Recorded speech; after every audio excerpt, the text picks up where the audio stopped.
This week's Torah reading includes, among other topics, the so-called admonitions. This is one of two places in the Torah where God goes through a whole list of, if you behave yourself, then all of this good stuff will happen, and if you don't, then all of this bad stuff will happen. Two places in the Torah where it does that. And that was actually the topic of my class this week as well.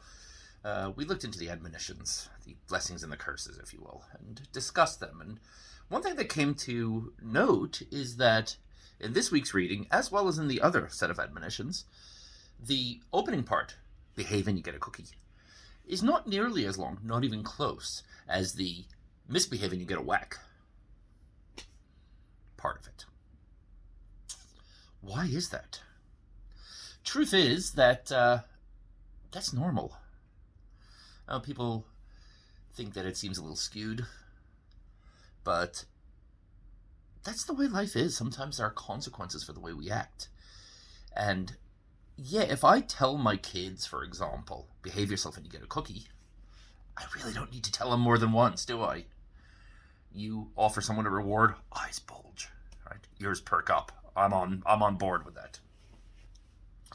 On the other hand, when you warn someone, even if it's not a threat, it's not a punishment, it's a consequence, right? If I tell my son, don't run out on the street because you might get hit by a car, it doesn't mean that if I see him run out on the street because he did something wrong, I'm going to get my car and run him over. That's a punishment.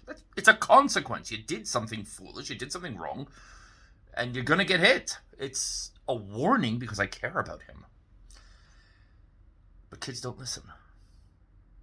And more than that, humans don't listen. You warn someone about negative consequences and it doesn't sink in. That only happens to other people. Other people get caught, other people get in trouble. I'll be okay.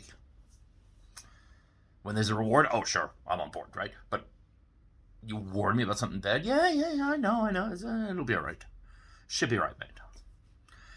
You need to say it multiple times. You behave yourself, you get a cookie, the kid's going to behave himself because he wants a cookie. You misbehave and bad stuff will happen, it goes out the window. People get emotional, they get impulsive, they forget, or they don't take it seriously. They don't think you'll follow through because, Abba loves me, it'll be okay. Yeah, maybe I'll be forgiving. But if you run out on the road, the car's not going to be forgiving. You need to take these, 90% of the time, if you run out on the road, most streets are quiet, you probably won't get hit, but do you want to take that chance? But some people don't take it seriously. They're forgetful, they're not mindful. It's too remote. So the Torah goes at length to remind you of these facts. And sometimes I think the best lessons are the ones where I'm not telling you anything you don't already know. That's my experience anyway. The best lessons have been the ones where people have been telling me stuff that I knew all along. They just managed to say it in a certain way that just hit me. It got to me. Yeah, I've heard this before. But the way you say it means something. It makes sense to me. It resonates. You need time to internalize these messages. Sometimes you need to hear it more than once. So the fact that God says only a few lines worth of everything will be great, and many, many lines worth of everything will be terrible, isn't really a skew in God's treatment of us. God is loving. God doesn't like punishing. It's a skew in our receptivity to the message.